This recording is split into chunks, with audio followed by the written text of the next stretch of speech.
इधर।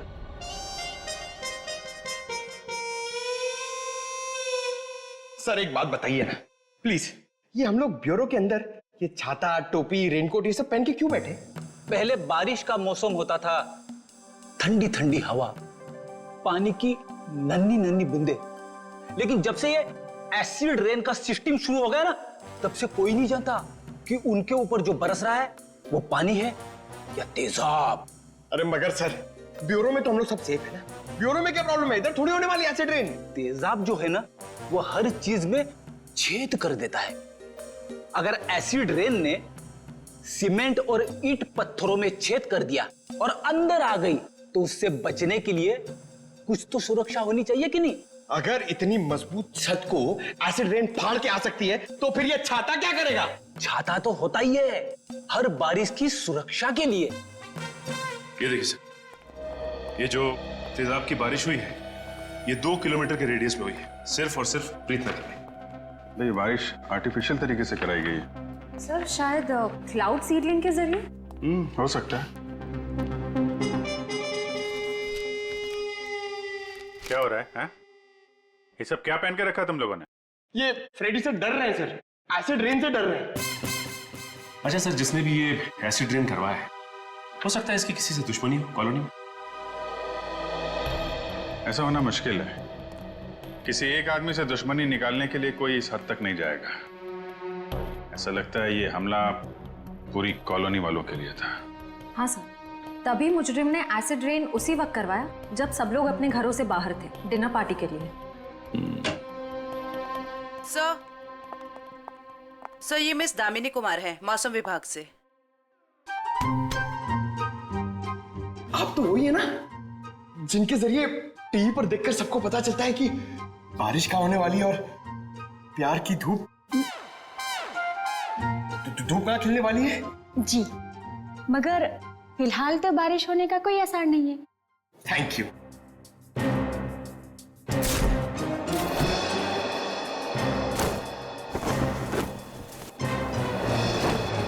बोला था ना फ्रेडी सर, ये सब की जरूरत नहीं है, मगर आप सुनते कहाँ हैं? हो गया।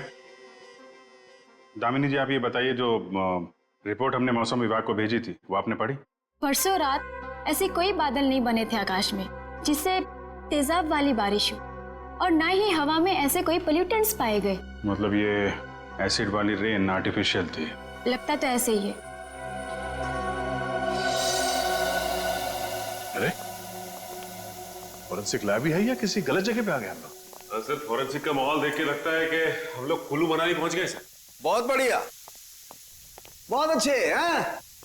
मेरा गोवा के प्लान को गोवा के समुद्र में डुबो करके तुम्हें कुल्लू मनाली याद आ रहा है? अरे डॉक्टर साहब, आप अभी भी गोवा की बात को लेकर रो रहे हैं?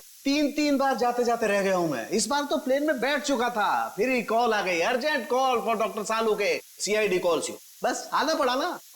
अब सीआईडी की ड्यूटी ऐसी है, कभी भी बुलावा आ जाता है।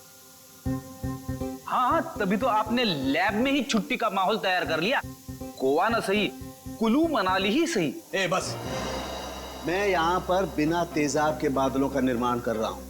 लाश पर जो केमिकल मिले उन्हें रिवर्स प्रोसेस में डाल करके। रिवर्स करके मतलब? रिवर्स का मतलब जैसे गाड़ी में रिवर्स गियर नहीं होता, रिवर्स लगाओ गाड़ी पीछे जाती है, ऐसे ही साइंस में भी रिवर्स प्रोसेस हो रहा है। डॉक्टर साहब, आपके इस केमिकल रिवर्स प्रोसेस से आप किस नतीजे पे पहुंचे हैं? बादलों का रंग और लगातार 15 मिनट तक बारिश का होते रहना ये बताता है कि ये बादल 2 से 5 किलोमीटर की दूरी पर ही बनाए गए, इससे ज्यादा दूरी पर नहीं। एक मिनट डॉक्टर साहब, आप इतने यकीन के साथ कैसे कह सकते हैं कि ये बादल 2 से 5 किलोमीटर के दायरे से ही आए? मरने वाले की चमड़ी पर ये 2 अलग अलग किस्म के अंश मिले हैं।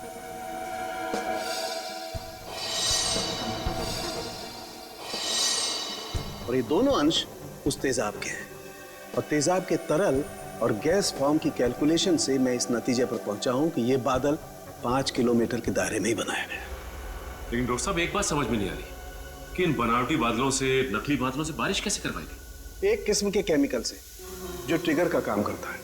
और सबसे दिलचस्प बात यह है कि पहले कुछ भी नजर नहीं आता है, ना कोई केमिकल ना कोई गैस, और फिर अचानक बड़े बड़े बादल नजर आते हैं। और जब ये बादल हवा में मौजूद ऑक्सीजन से कांटेक्ट करते हैं तो तेज बारिश होती है, मूसलाधार बारिश। और डॉक्टर साहब, जो केमिकल इस्तेमाल हुआ है इस जुर्म में, वो किस तरह का है? एक किस्म का केमिकल वेस्ट है, बहुत ही खतरनाक केमिकल वेस्ट, जिससे दो अलग अलग किस्म की चीजें बनाई जाती हैं, एक पटाखे और दूसरे कॉस्मेटिक्स। केमिकल वेस्ट यानी कि फैक्ट्रीज। पता करना होगा कि प्रीतनगर के आसपास 5 किलोमीटर के दायरे में कौन कौन से केमिकल फैक्ट्रीज हैं।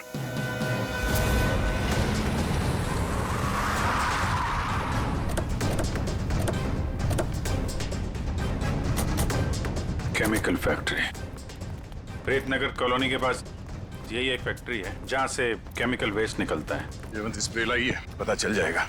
अरे वो साहब रुकिए, अरे कहाँ चले जा रहे हैं आप लोग अंदर? अरे प्राइवेट प्रॉपर्टी है, दिखता नहीं क्या आपको? ये दिखता है। सीआईडी? हाँ सीआईडी। असली है?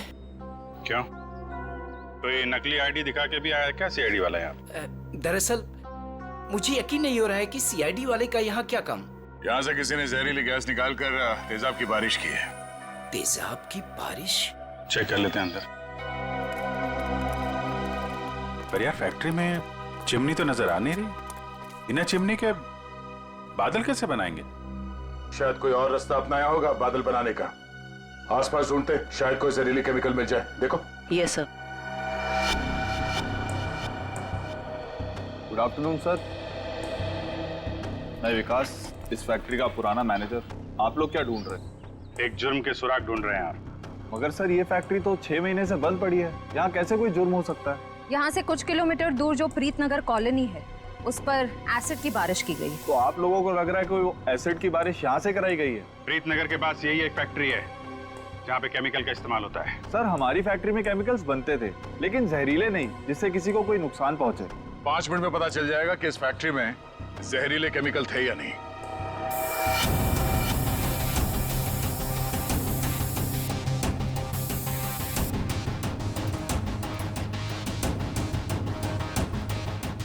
बंद क्यों पड़ी है ये फैक्ट्री 6 महीने से? सर मालिक लोगों ने पैसे बचाने के चक्कर में कुछ सस्ते केमिकल्स का इस्तेमाल किया था।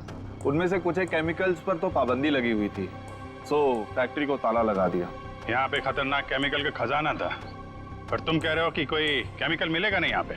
सर वो केमिकल्स यहाँ से साफ करवाकर बहुत दूर भिजवा दिए गए थे। और सर वैसे भी अगर इस वक्त वो केमिकल यहाँ पर होते तो आप और मैं बिना खांसे या छींके बात नहीं कर सकते थे।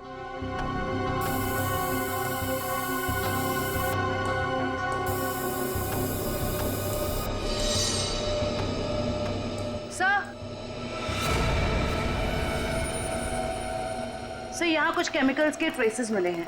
यहाँ भले वो एसिड के बादल यहाँ से ना बनाए गए हों, पर केमिकल यहीं से सप्लाई हुआ है। तो मिस्टर विकास, अब क्या कहना है आपको? कहीं प्रीतनगर हटा के आप ये फैक्ट्री दोबारा शुरू करना तो नहीं चाहते हैं? सर मुझे इस बारे में कुछ नहीं पता, सच्ची नहीं पता। नहीं सर, सच्ची। क्या नाम है आपका? जी मंगत लाल, वैसे प्यार से मुझे मंगू भी बुलाते हैं। मंगू जी, अभी हम लोग भी प्यार से ही पूछ रहे हैं आपसे, ये केमिकल यहाँ पे कौन लेके आया? कोई नहीं आया था साहब। देख मंगू, झूठ मत बोल, नहीं तो आज के बाद खाना खाने के लिए तुझे नकली दांत का इस्तेमाल करना पड़ेगा। साहब मैं बिल्कुल सच कह रहा हूँ, मुझे वाकई नहीं पता। चाबी तुम्हारे पास रहती है ना? एक चाबी मेरे पास है और एक चाबी इस फैक्ट्री के मालिक झूमर लाल जी के पास है। झूमर लाल? एड्रेस दो उनका जरा। जी जी। हेलो, हाँ कौन? डॉक्टर प्रकाश जी, कहिए। डॉक्टर प्रकाश। सर यहाँ से सीधे जाके room number 6। Thank you. Welcome.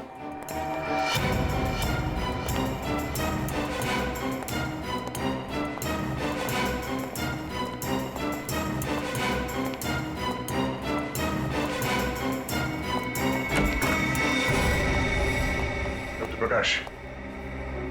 Daya sir? हाँ इंस्पेक्टर दया, सीआईडी से। थैंक गॉड सर आप आ गए, मैं आपका ही इंतजार कर रहा था। आप फोन पे कुछ बता रहे थे कि प्रीतनगर कॉलोनी में जो लोग घायल हुए उनके बारे में आपको जानते हैं? सर मैं बहुत शर्मिंदा हूँ, हमें तो बहुत पहले आपके पास आना चाहिए था। साफ साफ बताइए बात क्या है? सर दरअसल उन लोगों को जो जख्म हुए हैं, वो जख्म मैंने पहले भी एक इंसान के शरीर पे देखे। हाँ सर, और हम लोग उसका इलाज भी कर चुके हैं। कौन है वो? सर वो शुभम नाम का एक लड़का था, यही कोई 26-27 साल का होगा।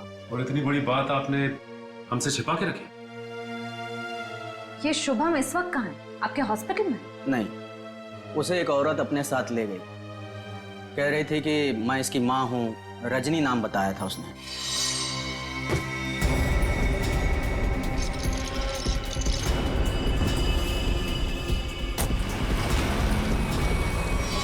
बिना पेपर वर्क के एक औरत यहाँ से उसे जबरदस्ती ले गई और आप लोगों ने ये बात पुलिस में बताना जरूरी नहीं समझा? सर मैं डर गया था, मेरी नौकरी भी चली जाती और अस्पताल का नाम भी बदनाम हो जाता। एक डॉक्टर होकर ऐसे गैर जिम्मेदाराना रवैया, शर्म आनी चाहिए आपको। अच्छा, इस रजनी और ये शुभम, इनकी कोई फोटो है आपके पास? हाँ सर, वो सीसीटीवी कैमरे में है। निशा, सर को निकाल के दे दो फोटो। जी अभी लाई।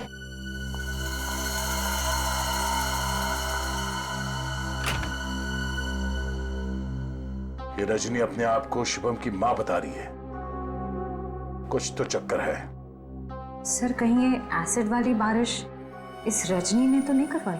कुछ कह नहीं सकते, हो भी सकता है और नहीं भी हो सकता है। ये जो 2 हादसे हुए हैं, जिसमें शुभम घायल हुआ है और ये प्रीतनगर वाला हादसा, मुझे लगता है ये दोनों कहीं ना कहीं कनेक्टेड है। अच्छा, ये शुभम को हॉस्पिटल में कौन लेके आया था? सर मनन नाम का आदमी लाया था उसे। इस मनन से पूछते हैं कि ये शुभम उसे कहां, कब और कैसे मिला। हाँ सर, मनन हमारे साथ ही है। Okay sir. बस बस सर, यही गाड़ी रोक दीजिए।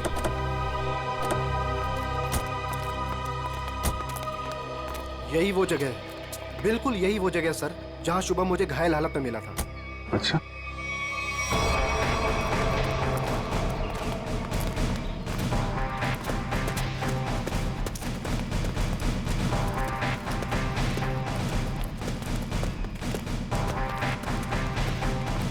कहां पे? इधर? जी सर, जी सर, यहीं से भागते देखा था मैंने उसे। एक सर्र सी आवाज हुई थी, धाए जैसी। फिर मुझे लगा जैसे जैसे कुछ बरस रहा है, अंगार जैसा।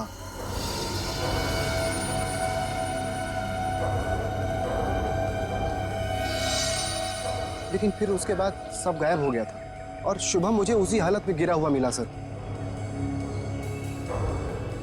इतना तो तय है कि तेजाब की अच्छी खासी बारिश हुई है यहाँ पे। आसपास देखो, कुछ मिलता है क्या?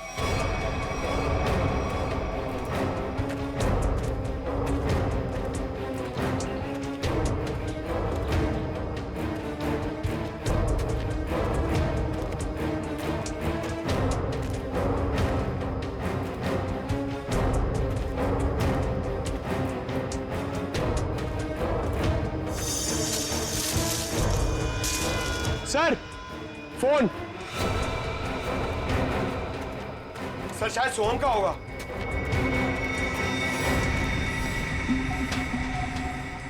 टूटा हुआ है?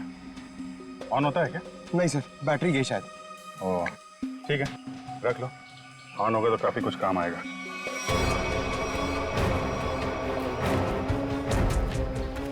किसी चीज का ढक्कन है।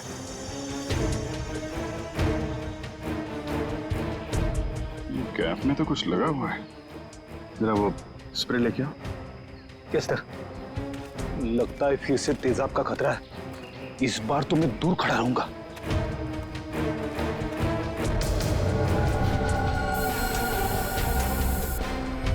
अंदाजा सही निकला, तेजाब इसी में लेके आया गया था।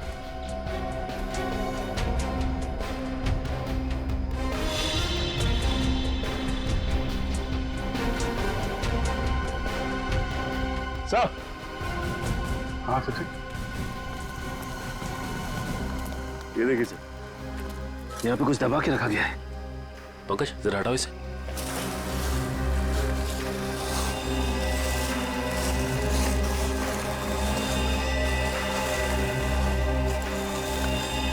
माय गॉड, सर ये तो पूरी तरह से जली हुई लाश।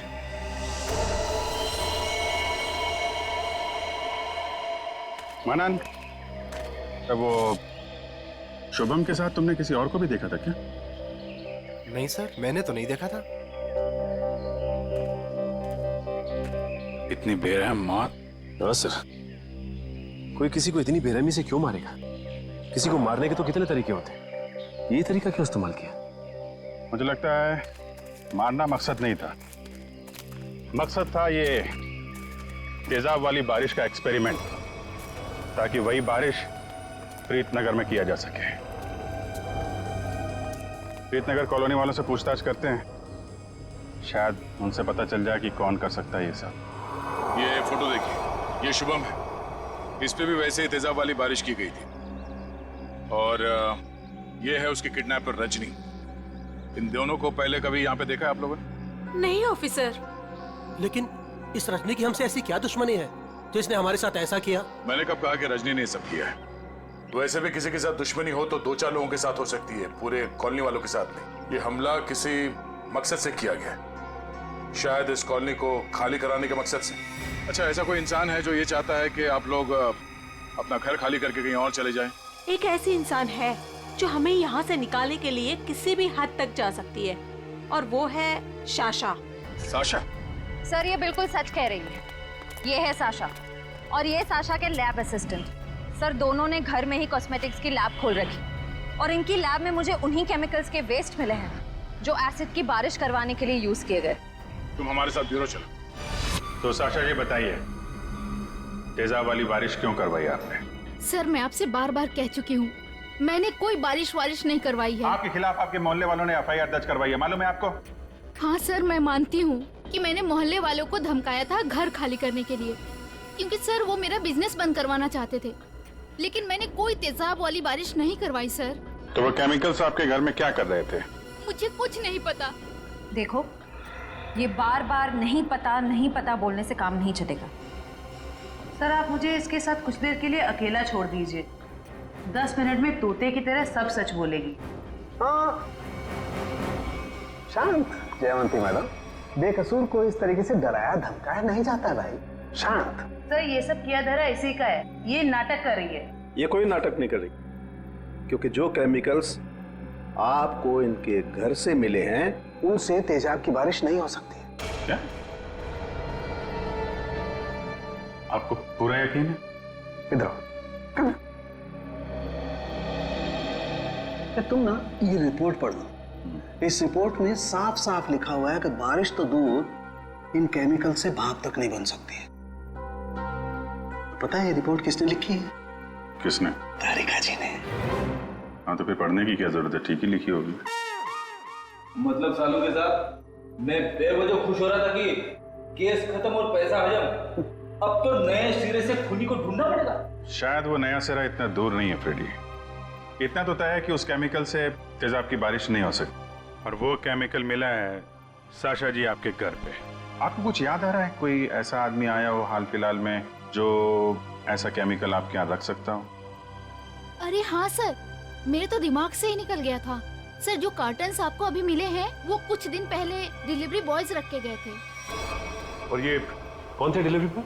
पता नहीं सर, पहले तो मुझे लगा कि मेरे सप्लायर ने उनको भेजा है रॉ मटेरियल के साथ, लेकिन बाद में जब माल कुछ गलत लगा मुझे, तो फिर मैंने अपने सप्लायर से इस बारे में शिकायत भी की थी। फिर सप्लायर ने मुझे बताया कि उसने कोई डिलीवरी बॉयज को नहीं भेजा है। सर इतने सारे कार्टन्स के साथ मैं इन्हें कहाँ फेंकती, तो इसलिए मैंने इन्हें यहीं पड़े रहने दिया। और ये बात तुमने अब तक नहीं बताई?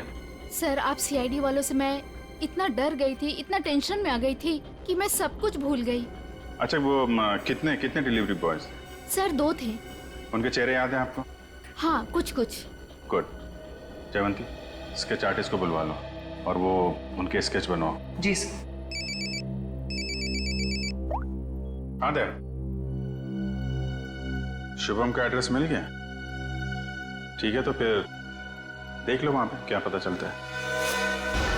सर सालुके सर की मदद से हमें पता चला है कि वो जली हुई लाश रे की थी।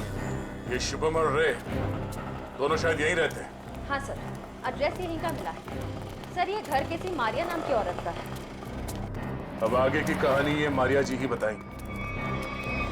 तुम्हारी हिम्मत कैसे हुई मेरा केबल काटने की?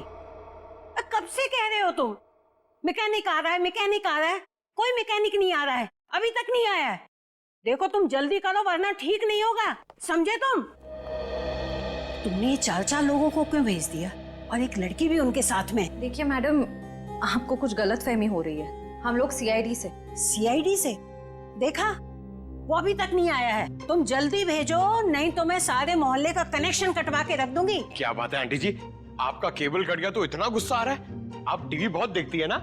जब तुम बूढ़े होगे ना, तब तुम समझोगे कि अकेलापन क्या होता है। और जब कोई बात करने वाला नहीं होता है ना, तो इस टीवी से ही बात करते हैं लोग। वैसे माँ जी, हम शुभम और रे के बारे में कुछ बात करने आए हैं। उनका कुछ पता चला? हाँ, वो दोनों आपके यहाँ। हाँ, वो मेरे किराएदार हैं और 6 महीने से हमारे पास रहते हैं, लेकिन पता नहीं कुछ दिनों से वो लोग आए ही नहीं हैं। रे की मौत हो चुकी है।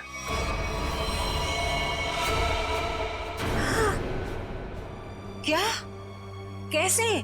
कुब्जा हिल्स में एक अजीबोगरीब हादसा हुआ जिसमें रे तेजाब का शिकार बन गया। हे भगवान!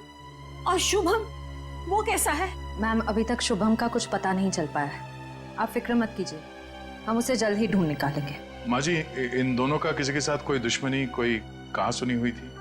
नहीं, वो तो बहुत अच्छे बच्चे थे, केमिकल इंजीनियर थे। और आखिरी बार आपने कब देखा था इनको? 13 तारीख को। लेकिन हैरानी की बात तो ये है कि जब से ये दोनों बच्चे गए हैं, तब से मेरे 2 किराएदार और गायब हो गए हैं। दूसरे किराएदार? हाँ, वो रे और शुभम के सीनियर्स थे।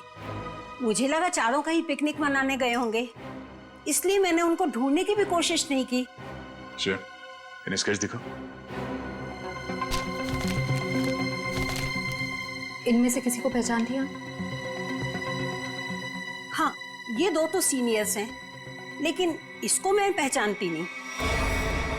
ओह, इसका मतलब है शुभम और रे के साथ जो कुछ भी हुआ उसमें इनके बॉसेस का भी हाथ है। माँ जी, शुभम और रे के ऑफिस का एड्रेस देंगे जरा?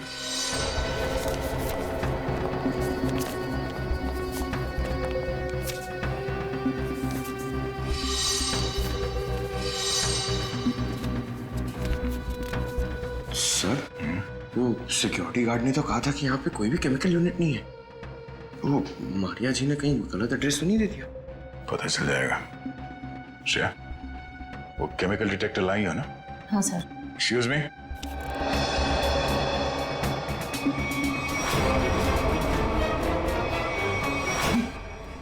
तो वही लोग हैं। क्या बात है साहब, कोई कुरियर भिजवाना था? हाँ, कुछ मुजरिमों को कुरियर करके जेल भिजवाना था। सर, मुजरिम? सर, हमें कुछ समझ नहीं आ रहा है। समझ नहीं आया? यहाँ पर पहले केमिकल यूनिट हुआ करता था? नहीं साहब, यहाँ तो पहले से ही कुरियर कंपनी है। अच्छा, चेक करो। सर, इसमें चेक करने वाली कौन सी बात है? सर, ये कोई टूरिस्ट स्पॉट तो है नहीं। चेक? क्या चेक? हमारे काम में टांग अड़ाएगा तो तुम्हारे चेहरे का ये नक्शा टूरिस्ट स्पॉट जैसे बना दूंगा, समझा?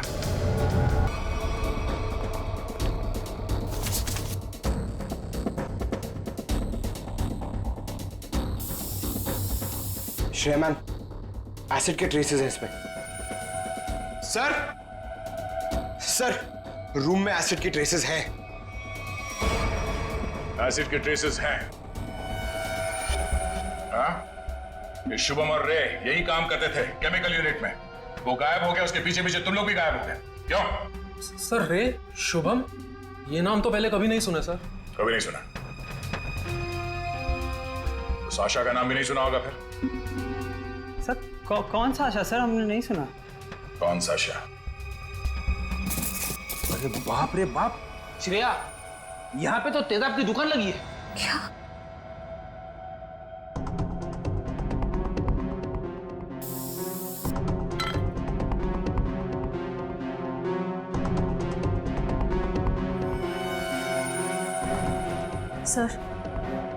सर, वो प्रीतनगर कॉलोनी वाला एसिड मिल गया।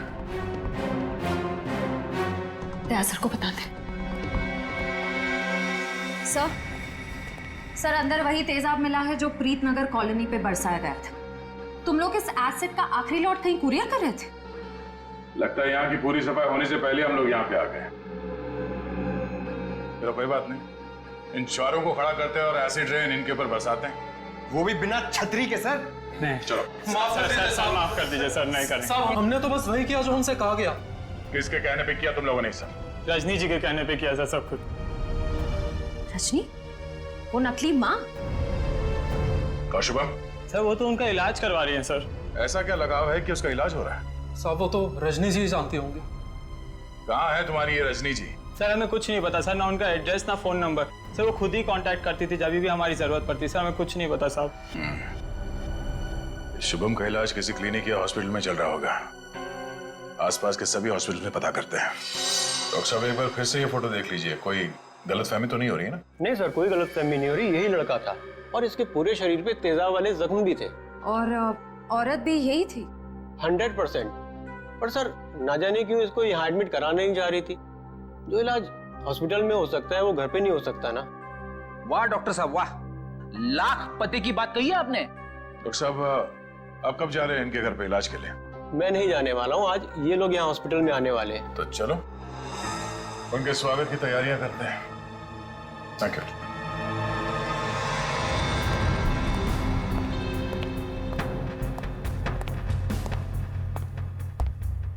सर ऐसा लगता है नहीं वो यहाँ पर आएगी सर। जो भी इलाज होगा ना वो घर पे ही करा लेगी। पंकज, अगर उसे शुभम की जान बचाना इतना जरूरी है तो जरूर आएगी।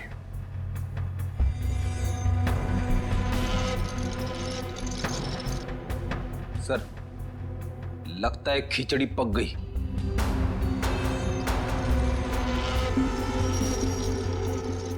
पक गई है तो परोस देते हैं।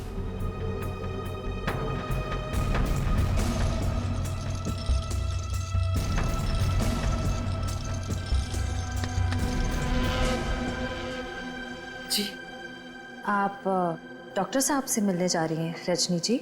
आपको मेरा नाम कैसे पता? सीआईडी को सब पता है। सीआईडी? हाँ सीआईडी। शुभम की जान बचाना इतना जरूरी था आपके लिए तो रातों रात इसे अस्पताल से निकलवाया क्यों?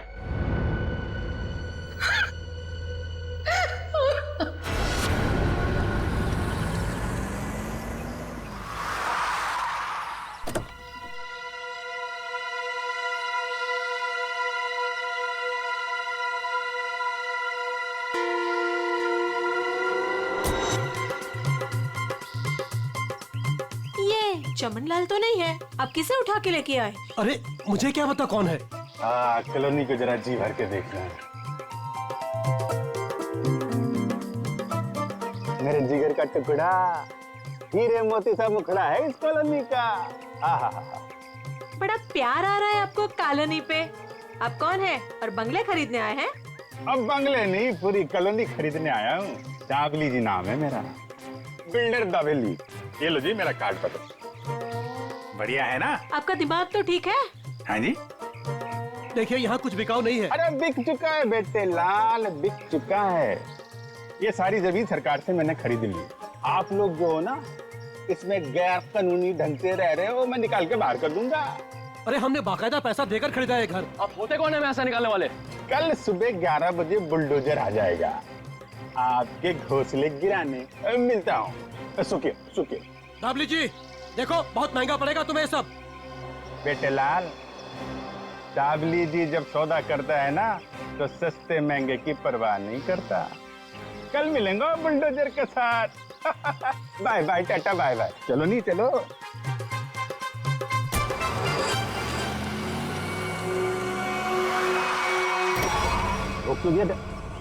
अरे कौन लोग है ये नमूना?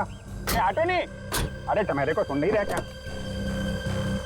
अरे क्या छोकरा लोग, ये क्या फुटबॉल का मैदान है क्या? इधर गिल्ली डंडा खेल रहा है। अरे बाप रे। गन निकालता है, डाकू है तुम? अरे बाप रे, अरे गाड़ी निकालो नहीं। अरे साईं, अरे किधर जा रहा है? अरे मैं तेरा 1 महीने का तनख्वाह कर देगा। अरे छोड़ के मत जाओ नहीं। बिल्डर बहुत शौक है ना तुझे यहाँ पे नई कॉलोनी बनाने का? चल अभी मैं तुझे अपनी कॉलोनी घुमाता हूँ। देखो देखो, मैं भी बहुत खतरनाक आदमी है।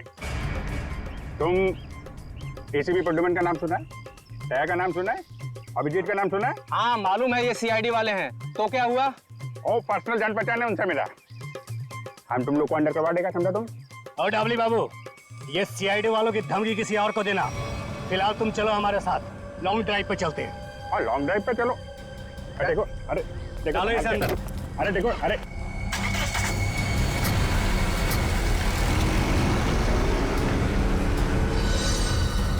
बहुत अपने सीआईडी वालों के गाने सुना रहे थे ना डबली बाबू।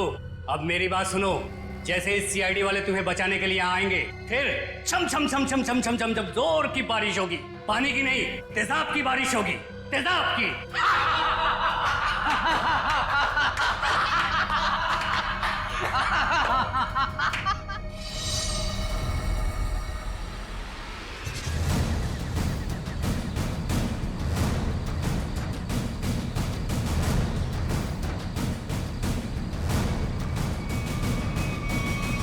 देखो, चुपचाप तुम सब बाहर आ जाओ।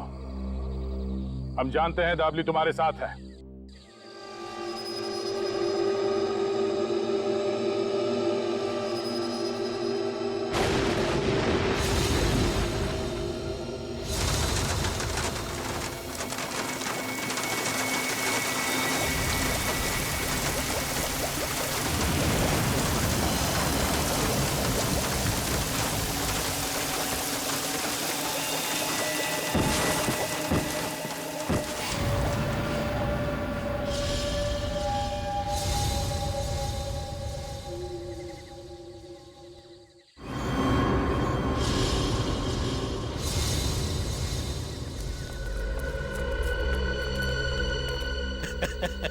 देखो देखो मरी हुई सीआईडी कैसी दिखती है।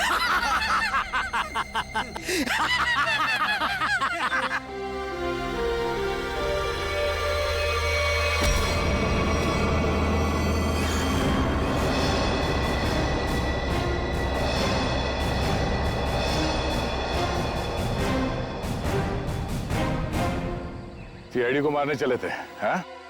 हलवा है क्या? तुम्हारे इस तेजाब वाली बारिश से निपटने के लिए पूरी तैयारी के साथ आए थे हम।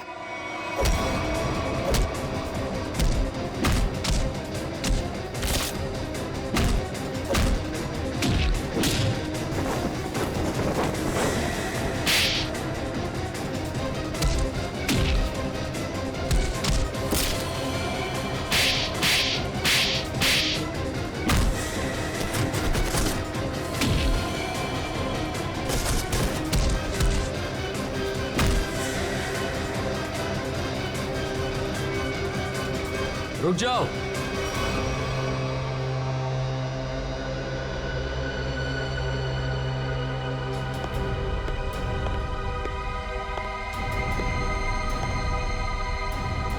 अगर तुम सीआईडी वालों ने मुझे एक खरोंच भी पहुंचाई ना, तो ये बिल्डर दाबली जिंदा नहीं रहेगा।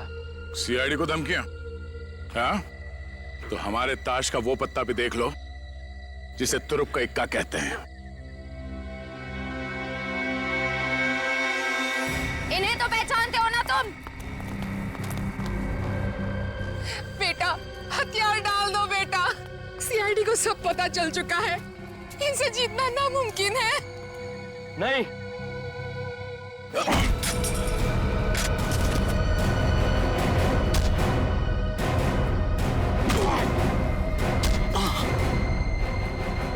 जरा अपना चांद सा मुखड़ा तो दिखा दे।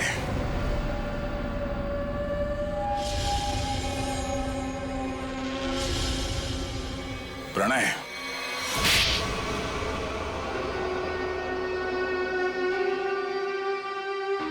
जिस जमीन पर प्रीतनगर कॉलोनी बनी थी, जमीन हमारी थी। 5 साल पहले वहां बाढ़ आई, सब बर्बाद हो गया। माँ और मेरे अलावा हमारा सारा परिवार चल बसा। सरकार को लगा कि उस बाढ़ में हमारी भी मौत हो गई। उन्होंने वो जमीन एक बिल्डर को बेच दी, उसने वहां पे कॉलोनी बना डाली। जब हम वापस आए, देख के दंग रहे कि हमारी जमीन पर लोगों के घर बस चुके थे। हमने कानून का दरवाजा खटखटाया, बहुत मदद मांगी। कानून का तो बस यही कहना था कि जो लोग रह रहे हैं उनको नहीं निकाला जा सकता। तो तुमने गैर कानूनी तरीका अपनाया, तेजाब की बारिश करवाई ताकि लोग अपना घर खाली करके भाग जाएं। वो तरकीब शुभम ने निकाली थी, वो मेरा भतीजा है। लेकिन प्रणव तो उसको भी मारना चाहता था, मेरा दिल नहीं माना, मैंने उसको बचा लिया। इसीलिए तो हुआ ये सब। तुम्हारे दिल में बेकार की ममता ना जाग उठती ना, शायद आज हम पकड़े न जाते हैं। इस गलतफहमी में नहीं रहना, पकड़े तो तुम तब भी जाते हैं। माना कि तुम लोगों के साथ जो कुछ भी हुआ वो बेहद दुर्भाग्यपूर्ण है, मगर ऐसे गलत रास्ते पे चल के आज तक किसी को इंसाफ नहीं मिला। अपना घर वापस पाने के लिए न जाने कितने लोगों को मौत के घाट उतार दिया तुमने। इसकी एक ही सजा है, फांसी।